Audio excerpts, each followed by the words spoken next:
Hello, everyone. Welcome to Roll for Crit. I'm lucky enough today to be joined by a great designer. You may have heard of some of their work from Stoneblade Entertainment, in particular, the very long-lasting Ascension series, which is a long deck builder, but has decided to jump into new territory. I'm sure we're going to be talking a little bit more about that. Thank you for coming on, Justin Gary. How are you doing? I'm doing fantastic. It's great to be here. Well, why don't we actually start off with Ascension, since that's the big thing. Where did that begin? How did that? What if somehow no one's ever heard of that before? What is Ascension? Yeah.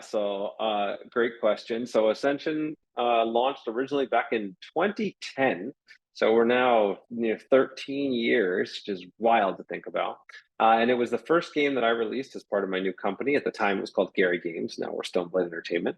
And it was something that I created. My background is I started before I started designing games. I was a pro Magic player. I won the U.S. National Championships when I was 17. I traveled around the world playing. That's how I paid my way through college. I was like, I love Magic. I love that experience.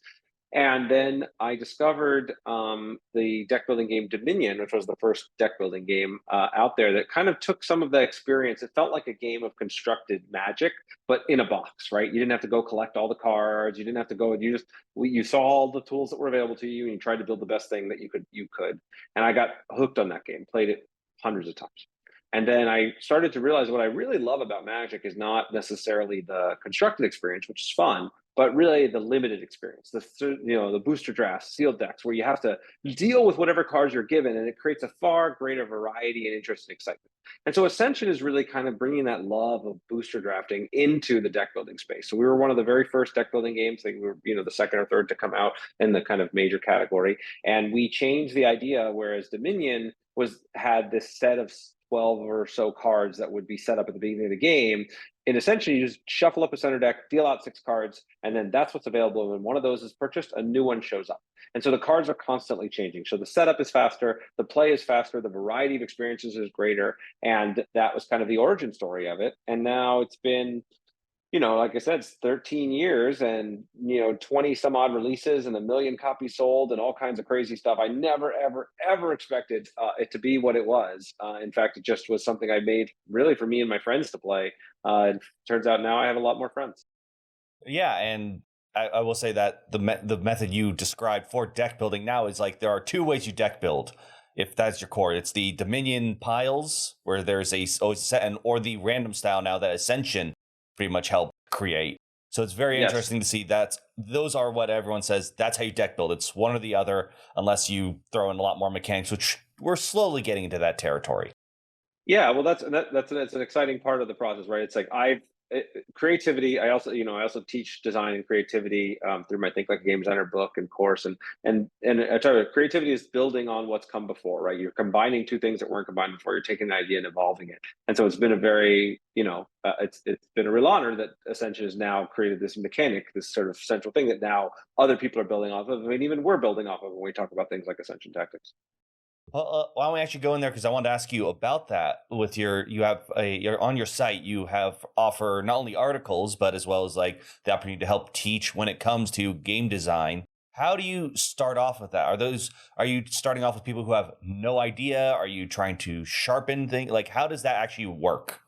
Yeah, it's a great question. So my goal is to be helpful to everybody, right? I know. So I told you a little bit about my backstory, right? I started off as a pro Magic player, and then at some point I got the opportunity to design games, and I was working for a company called Upper Deck in San Diego. And I had just because I was good at playing games, right? And like it does not mean you're good at making games. I had no idea what I was doing, and I had to struggle for a while to figure out how do you create, how do you be creative, right? I didn't even think of myself as a creative person. And so my goal with writing the book and the free podcast, and now also an online course that we run, is to make that process easier for everybody else. And so the book is written from the perspective like, look, you could have no experience with games whatsoever, or you could have games that you've worked on, and it's going to give you a process to make things better. And then the course is really a heavier, like high touch, myself, my team. We are helping you. We're holding your hand through the process. We're taking your game through these iteration cycles. And the key lesson, regardless of whether you use any of the materials I've created, is I just want to really impart to people that there's no secret sauce, there's no magic out there that you can't do. It's just about being able to follow a step-by-step process and having the emotional fortitude, if you will, to be able to put stuff out there that's going to not be good, right? Your prototypes are going to suck. And then be able to do the iteration work. That is, okay, that didn't work. Let me try this. Okay, that didn't work. Let me try this. And going through that over and over again. And the people that I've talked to, the best designers in the industry on my podcast, I've many of them are my friends now. Everyone has the same process. Everyone goes through that. Everybody makes terrible first prototypes. Everybody has to go through it. So I just like want to demystify that and help other people to have an easier path to what I do, because I love what I do. Now, I'm sure we could do this entire interview solely on just game design tips, changes, but there is one I'm curious about, and that is what's it like? Because you work on if you look at a lot of projects, they are not just like I worked on this game, now I'm going to a new game with different mechanics, new world and setting. Like Ascension has how many expansions to it right now? There are 16 standalone expansions to just the regular Ascension line, and that does not include things like collector's editions and promo cards and little cool things like the dreidel and wacky stuff like that. So yes, quite a few. Right, and like that, or even like the new one. I'm blanking on either Sun or SolForge. SolForge Fusion. My brain immediately is trying to trip me up there, but like that. While that's just started, you've already explained to me how like, oh, we actually have a world here. We are doing this. What's it like to have to design something that you, at least I assume you're expecting to like, this will be something that will be multiple games forward that we're also making a world for. I'm sure we could also talk about if you took an IP, but let's focus now on your own IP. Sure. Yeah, no, and I've done this too. Right before I started my company, when I was working for Upper Deck, I did Marvel and DC trading card game. I worked on the World of Warcraft trading card game, designed the World of Warcraft miniatures game. So I've lots of experience with other people's IP, but it's more fun to do it with my own stories. It's just what I'm passionate about. And so, I really try to build every game that I work on to last a decade or more, right? And I want to make these things so that they are easy to get into, but like that you get hooked and you build a community around it. And I have parents coming and telling me that they're bonding with their kid over a game of Ascension, and their kid wasn't even born when Ascension came out, and now they're playing together. It's like wild. And so sort of to answer the multiple layers of your question, right? From a kind of emotional standpoint, it's an incredibly rewarding thing. But from a practical standpoint, the tip I would give for people that want to build games that last, and I give a whole lecture on this topic as well, so I can't cover it all, but the basics are you need to figure out what the heart of your project is, what the heart of your game is, right? And why I call this the core tension, right? Every game has a tension at the heart of it, something that like you're trying to do, but you're frustrated about, you can't quite do, and you're trying to work your way around, right? And so with Ascension, as the example we're talking about, that tension is around the center row, the mechanic we talked about. This idea that I want to be able to get a card, but maybe my opponent will get it first, or maybe I need to get this card because it's really useful to them, but not as useful to me, or because they bought this card, that changes the dynamic, right? There's this constant tension around which cards am I going for, which ones am I going to let go of, which one might my opponent take from me, and that heart of the tension, every single Ascension set that we've ever released, I can tell you where the mechanic of that set either intensifies that tension or creates some kind of counter tension. Something that like, okay, so for example, in Dreamscape, which is one of the sets we released, where you have your own secret cards that you can actually play. You don't have to use the center row, but they require this other resource called Insight. And the only way to get that resource of Insight is to interact with cards in the center row. So now you might not take a card you necessarily want to be able to get the insight you need to buy the card that you've been holding on to that you really want to surprise your opponent, right? So everything, it's like sort of like a musician, right? Making new albums, right? If there's the danger that they just make something that sounds way too similar to what they made before, right? And they're just like, whatever, they're washed up, right? Or they make something that's way too different from what they did before. They sold out. They're not them anymore, right? You got to figure out what's the emotional core. And once you know what that emotional core is, you can take people on journeys that are really, really far from where they thought they might go. And they still come with you because it still feels like the same thing. It feels like the same project, feels like the same part of what people are looking for. But how do you also, because going to Magic, for example, make sure that you're not making a barrier that seems too high? Like there's so much product that it can be very scary for someone who's new to enter, if assuming they don't have someone who's already guiding them along. Is there something you try to do to be like, all right, we have to make sure there's only this many products? Is it that, all right, the core sets are always available kind of thing? Like how do you try to mitigate that issue? Yeah, that's a great question, and it's very product and community specific. So I don't know that I can give you a general like one answer or one Yeah. size fits all for it, but it's a really important question. It's something I ask about every product that we do. Fortunately, with games like Ascension, there's less of that, pressure to buy that there is in a trading card game like Magic, right? Where it's like, okay, well, if I don't get the newest cards, then I'm going to be behind, right? I can't Hmm. compete with other people. I have this different, right? So there's this like pressure that you feel. But with Ascension, right, everybody has access to the same cards. I don't care if you play with one set or you play with 12 sets or whatever, right? It's we're on this balanced playing field in this experience. So this idea that we have the 10th anniversary of Ascension is out there now, and it's the same version as the original game with some minor tweaks and some art update. But basically, you could just play that game forever, right? You could download Ascension that for free right now on iPhone and Android. Play it for the rest of your life. Enjoy it. You never give me $1. You never have to worry about it. But if you enjoy the experience, right, you have access to all these other versions of Ascension, these other new experiences that you can enjoy. And so the more of those that exist, it's just better for the community. And so the pacing is more limited, honestly, by like my attention, right? How many sets do I want to focus on versus Ascension Tactics versus SolForge Fusion versus the dozen other projects that I have in the pipeline. So that sort of game is an easy.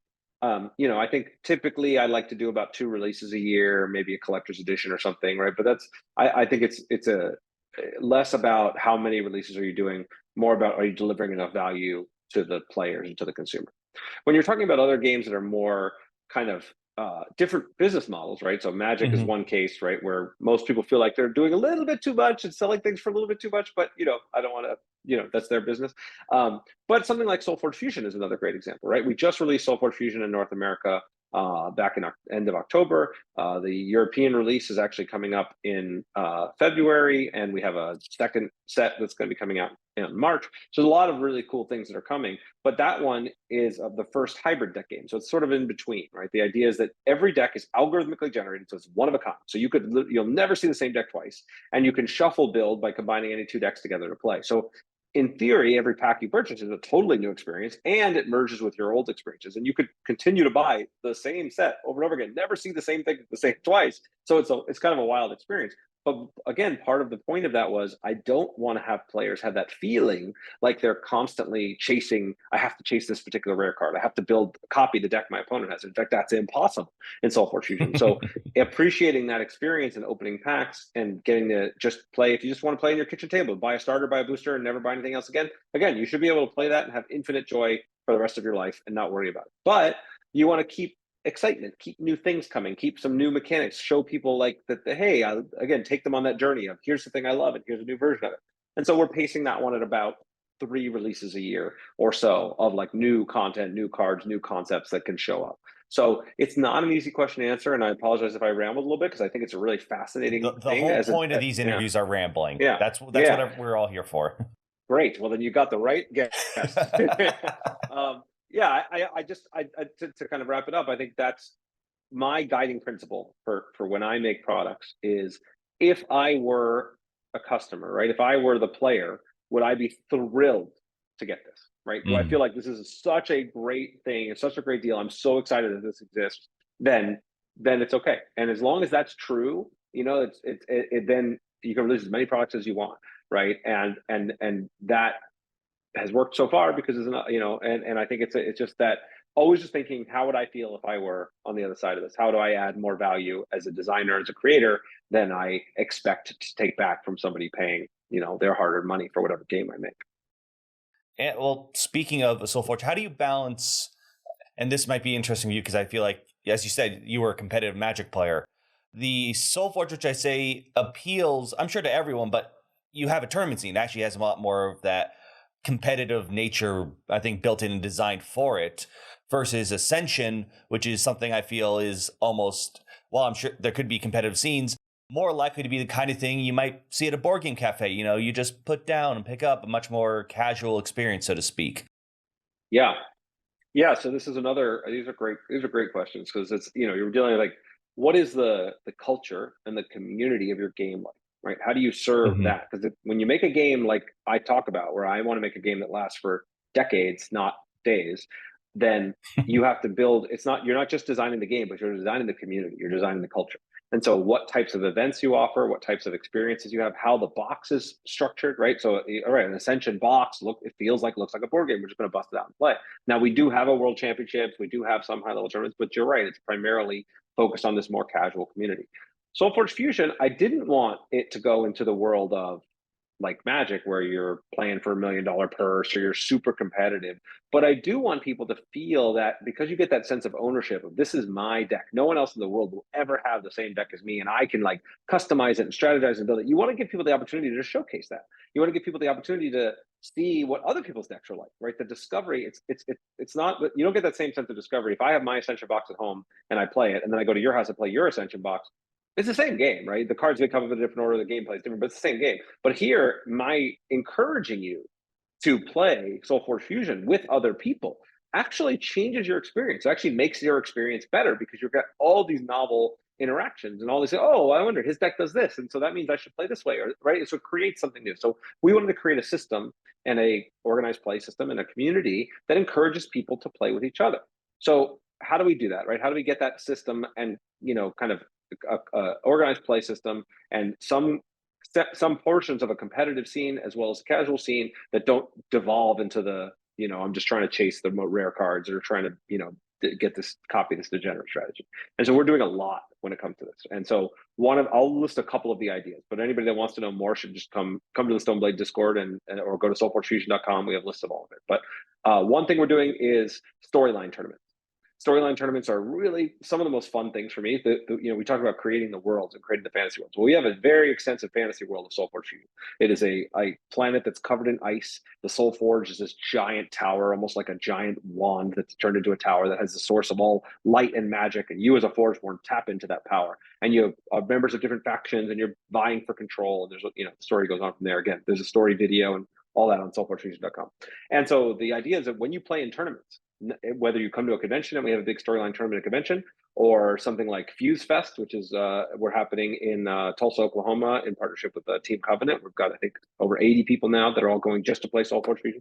You could influence that story. You could change which factions are dominant. You could change which cards appear in future sets. And each deck, because each deck is one of a kind and unique, and you could see your own deck online. We actually also are writing custom stories. Our lore master, George Rockwell, people submit stories, and we write custom stories for your deck, that if you play one of these events, you can get a story that will be paired to your deck and posted online and forever connected to your deck wherever it goes, right? So it's like really cool stuff like that. That's not like a competitive, like I'm trying to beat you, but now I might care about the lore of the world and interact and root for the guys that are on my side, and so you create some fun there. In addition, we have the ability, every single deck can be scanned into your online account, so you can play online. Currently, we use Tabletop Simulator to do that, but we're working on a custom app, which will be out towards the end of this year. Okay. And so you could play from home casually online and still have those experiences, as well as play physically. So you're the same deck, your one-of-a-kind deck can be played both. And we're the only game in the world that does this, as far as I know.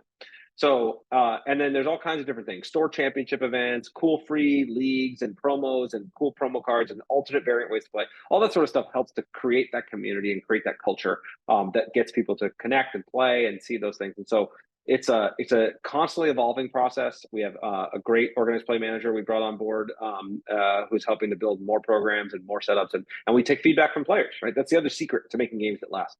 I am not some like super genius. I don't know all the right things. In fact, many of the decisions I make are wrong, but I listen, and that is the superpower, if there is one, right? Listening to your community, hearing what works, hearing what doesn't, taking the best ideas, being willing to say, hey, I'm wrong. Let's shift this strategy and let's make a different product, or let's make more products or less products or whatever. And that's really key, because if the community feels that from you genuinely, like you're involved, you're working together, they'll stick with you even when, you make mistakes, as you inevitably will. So I feel I got to ask about this, mostly because the timing of this interview, and it happens to go well with that, because you're talking a lot about the community, their thoughts. And for those, depending on when you're watching this interview, one of the big things happening in the world of tabletop games, which of course happened when I was gone for a little bit, is the new OGL with Dungeons and Dragons. And I was wondering your thoughts on, as the business owner as well as game designer, and maybe also your thoughts in seeing it from how the community is, and also because a big thing is content creators for D&D. Because you've talked a lot about building community, but what about also different kinds of content creators who maybe just focus on one game or the other? I can't help but I'm curious your thoughts, of course, because you already have dealt with wizards before with Magic. Yeah, yeah. Well, one, it's 100% related, right? The content creators, like we have, multiple podcasts around SoulForge Fusion. We have people that do Ascension, videos and strategy articles, and these things, like they are as critical a part of the community as anybody, right? And so you as a company get a business benefit from those people existing and doing their thing. And so it's crazy to me that wizards or would try to take that away. Now, I always try to give people the benefit of the doubt. I always try to tell the best story that I can in these circumstances, right? And so I think that there is a narrative of where Wizards wants to be able to protect their IP from certain uses, right? If you're taking Dungeons and Dragons stuff and you're making millions of dollars using their logo and their IP and their setup, and they want to be able to have some control over that, that's like totally reasonable as a business. But the heart of what happened here, and I guess sort of why it connects to what I was talking about earlier, is like they, regardless of the realities of their policy, they did a terrible job of communicating and listening to their audience, right? And Wizards is usually actually pretty good at this, right? So when you look at the way they made the transition from second edition to third edition, back when the old OGLs first started coming out, right? What they did was they had open playtests. They had open opportunities for people to give feedback. They would show up at conventions. Actually, if you listen to my most recent podcast I did with on Think Like Games on our podcast with Sean Reynolds, he talks about this because he was there during this process. I asked him about it, and they let the people who were the most hardcore fans that would complain nonstop about how terrible it was. They were getting rid of THAC0 and they were doing all these things, and they let them talk it out and they explained to them, hey, here's why we're doing this. Here's what's happening. Here's what we're trying to do. And most people will come along with you for that ride. If you and when you say, oh, this was and so when this came out and it got leaked, whatever, Wizards took a week to say anything, and they gave like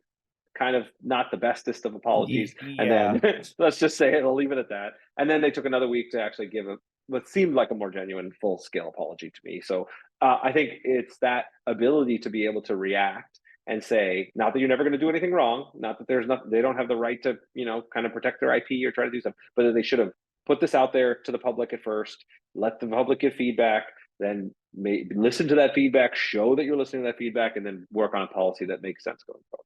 So they've paid plenty of public price for this now. I imagine they were paying a financial price for it. I think it is a lesson for everybody in just communicate. Like, be open with your audience, listen to their feedback, even if you don't agree, right? Even if you decide to go a different direction, if they feel heard, there's going to be less of a betrayal, which is what I think the community is reacting to now. Everybody feels betrayed. Like, Wizards made a promise explicitly and other implicitly when they did the OGL, and people feel like they are betraying that promise. And so addressing that feeling, again, regardless of the realities, I'm not deep enough into, I didn't read the new thing. I'm not like deep enough to speak to the realities of it. But regardless of that, addressing the feeling is what's critical here. And I think they waited too long to do that. I will say, just for all fairness, by the way, that as of this recording, their 1.2 OGL draft is out for people to read, and there's a survey for 2 weeks that will be available to respond to. I've not done a full read of it, but I will say, one, I don't know if they were going to do this, but with Pathfinder announcing Orc, with their own rule set being not owned by them, but another thing, apparently they're doing that for the D&D rules. Interesting. It sounds like, in its own community thing, as well as most of it seems pretty close. It seems what their main, at least I have to read in more detail, and also I'm not a lawyer and everything, so I can't comment too much on the legality of a lot of it. It seems to be a lot more focused on actually the virtual tabletop thing from my first glance. I don't know if they want to try to get more people to D&D Beyond kind of deal, but I have not read it either. And I'm also, I dropped out of law school to become a game designer. So don't take my word for it. But it sounds like the process that you just described is exactly the one I would recommend, right? The process is what matters here.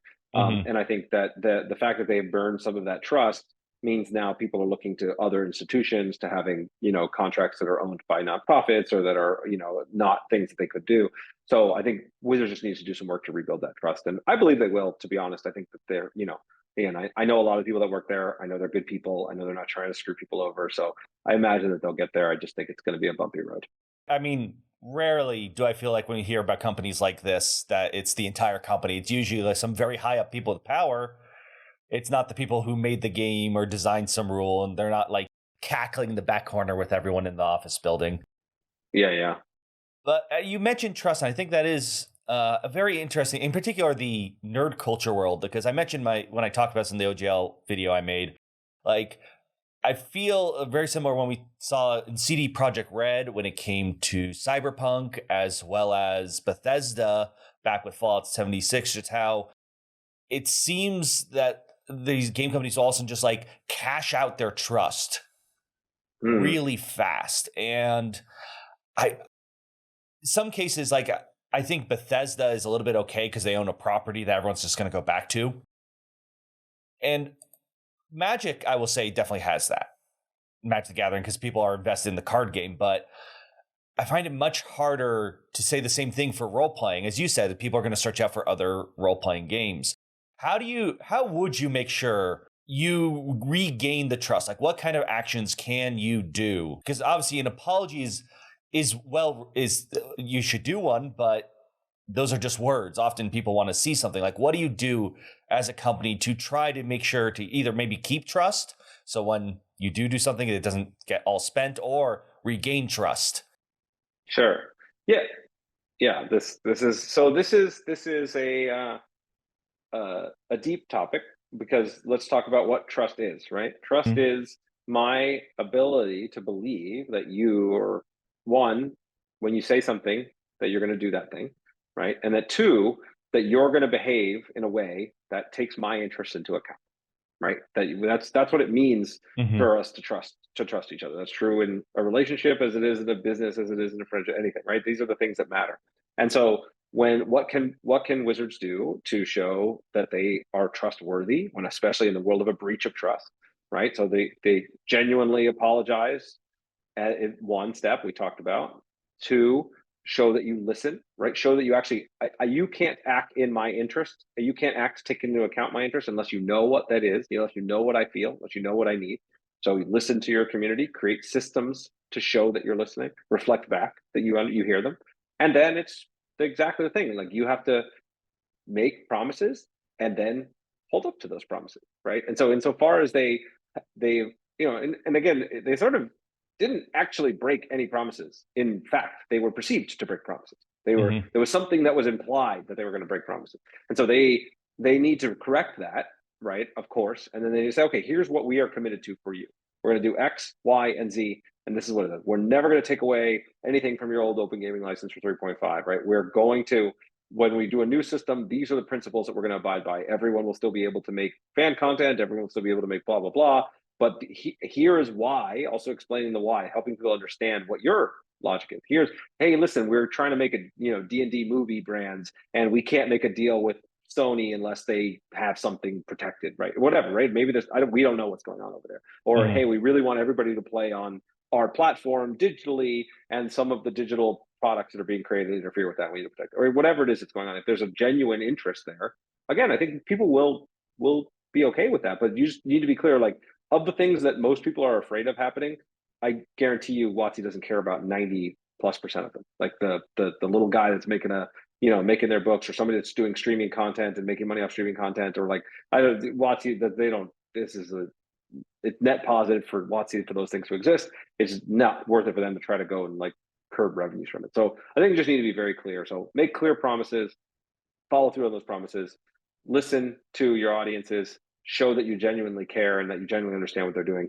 and then also be transparent and communicate what's going on with you and why you're doing the actions you're doing. And if you can do those things consistently over time, you can earn people's trust or win back people's trust. It does definitely helps that they own probably two properties that are almost the cornerstone, almost like you said with Ascension, with deck building, of like, this is how trading card games work, this is how RPGs work. So Yes. it's very hard to break away from that mold. But let's actually leave this more tenuous and also maybe depressing topic, depending on what happens, to what I expect to talk about in this interview, where you do have some good trust, as you have done a successful Kickstarter for it, and that's Ascension Tactics. So Yes. why don't we talk about it? Because that's just new. It's officially last year release, correct? It's officially in 2022. That's correct. Yeah. So to circle into the Wayback Machine a little bit, 2020 was the 10-year anniversary of Ascension, And when we were thinking about, so what do we want to do for the 10th year anniversary of Ascension? What will be like the coolest thing I could think of? And I'm passionate about miniatures games. I loved tactical miniatures games. I designed the World of Warcraft miniatures game before I started my company. I used to play, Hero Clicks and Warhammer 40K and all kinds of fun stuff like that. So like, okay, what would it be like? Would it be possible to combine Ascension with a cool tactical miniature game? What does that look like? And that looked like Ascension Tactics. And so we took the heart of Ascension, the same deck building center row, the same starting hands, and we just really transformed. Instead of spending power to kill monsters and earn honor directly, which is what you do in Ascension, you spend power to command your champions, your miniatures that move around on the board and attack and control zones. And we have scenarios and cooperative and campaign modes and over a dozen scenarios in the original game. And so you can play it 2v2, you can play one-on-one, you can play whatever. It's so many different modes to play. It was like the most gameplay I've ever put into a box, and is Ascension Tactics. It's really quite the labor of love.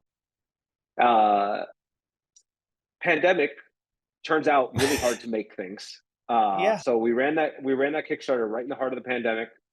It forced us, in fact, it's part of the seeds of why SolForge Fusion even exists, because we had to build everything in Tabletop Simulator. We started learning to test that way. We built SolForge Fusion that way. That's why SolForge Fusion connects to Tabletop. So there's a lot of interesting things that came out of it. But game we're super proud of. I'm super proud of. The team worked so hard for it, right? I get a lot of the credit because my name's on the box, but we put everybody else's name on the box for that one too, because it was so much work for so many people to build it.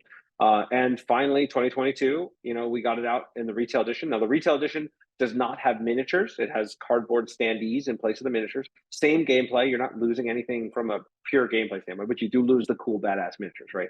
That's only available on Kickstarter. Okay. So that's step one. That's what Ascension Tactics is. So I'll pause there before I get into the new hunt. Well, I'll congratulate you first off. If you didn't know, that Ascension Tactics made my top list pretty much of the games I regret for 2022. Because I got to play the demo of the new one that's going to be coming out. And already from that little bit, I was just like, yeah, this would have made my list. Yeah. This would have done it. But I didn't play until literally the end of the year. So... Yeah, well, I appreciate that. It's okay. Like, hey, listen, that process of discovery. There's so many games out there, right? That's a whole other topic we talk about. There's just so many games. We talked about the importance of trust, right? The other key resource in today's world is attention. Right? It's very hard to get people's attention because there's so many things vying for you, whether it's a bunch of games coming out or TikTok or a new Netflix show or whatever. Right? There's a million things that can take your attention. So I appreciate that you were able to discover it, and then we're having this conversation now. Yeah, so I was going to talk about, so we've wanted to, for a while now, not only now that we've got a big audience and a lot of people that are buying the retail edition of the game that really want to be able to get access to the miniatures. So we've announced we're going to be doing a Kickstarter for the full standalone, full expansion, Ascension Tactics, called Ascension Tactics Inferno. And that is going to be launching next month in February. So that will be an opportunity for people not only to get a brand new game, which is more miniatures than the original, a whole new center deck of cards, a whole new terrain and world. They're entering the world of Diafol, which is the world of Samel, the original monster, the big bad of the game. And then you also will have the opportunity to get the original game with the miniatures, or if you already bought the original game in retail, you can buy just the miniatures to add to your game. So it's the only other opportunity people have to get access to the coolest things with all these badass miniatures, which really was just super fun for me to be able to bring our characters to life from now 13 years ago in this cool new format. I will say, starting off, there's a common thing. I'm always a fan of giving people the choice if they do or do not want miniatures, partially because if they're like me and have no painting skills, it feels better not to pay as much. But what I'm curious about is, in the last Kickstarter, were the miniatures mentioned as Kickstarter exclusives? And I guess this still connects to the trust thing. I didn't think I'd go back to, but if you do a new Kickstarter and they're there, it's still Kickstarter. So is that, you think, fair? If you say Kickstarter exclusive, does it mean only for that one run? We're clear in the terminology that we say in the Kickstarter, like, hey, we can use this. This will be available through Kickstarter. We may run it through future Kickstarters. We also still reserve the right to sell it like at conventions, because we'll do overruns, right? We print more than we need in order to make sure that we can solve customer service issues and have some extras in case things go wrong or shipping gets lost, whatever. And so we don't, we reserve the right to sell like a few copies at a convention or on our website or something. So the exclusive is like we're printing it just for the Kickstarter, which is true. And we're not selling it into retail unless a retailer backs the Kickstarter specifically. And so that's the kind of promise that there's an exclusivity here that, is we have the ability to just not get stuck with the product and to be able to move it. So it's still, we feel like we're being in integrity, and we try to be as explicit with that as possible. Now, you mentioned the miniatures are, or I guess you should say the retail version, it has nothing that is mechanically different from the Kickstarter one. But that is not always the case with games on Kickstarter.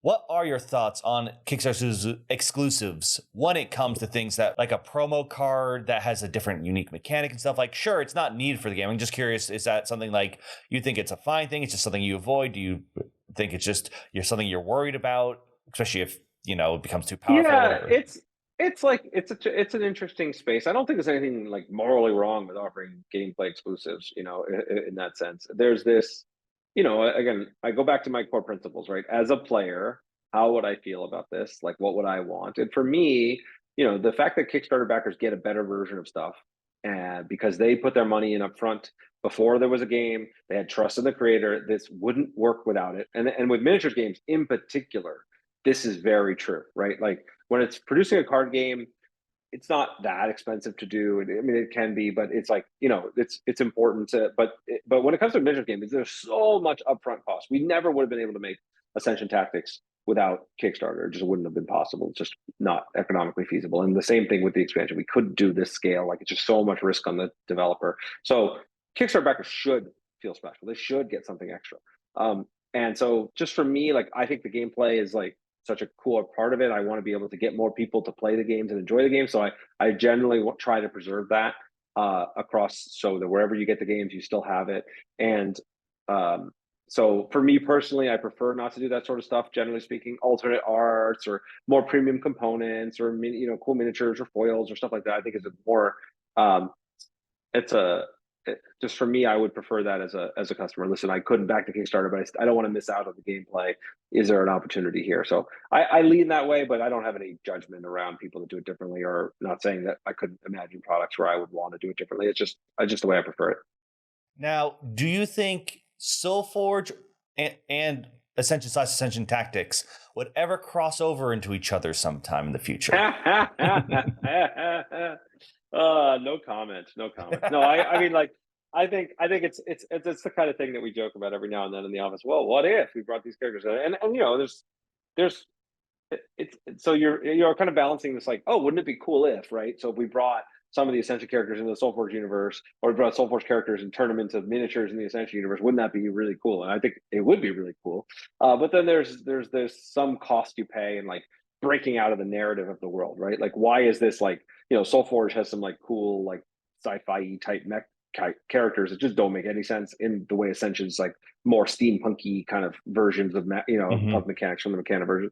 The worlds are a little bit different, but yeah, there's a coolness factor that maybe overruns. Like, another great example, I think, is like Magic for the longest time was like pure about their IP, right? They didn't want to let anything else in, but their IP was just kind of all over the place, right? They jump from plane to plane and it'd be totally different. But then all of a sudden they opened it up to Lord of the Rings and Dungeons and Dragons and Godzilla, and it's like, what's happening there? Like, why is G.I. Joe and Magic together? What's going on right now?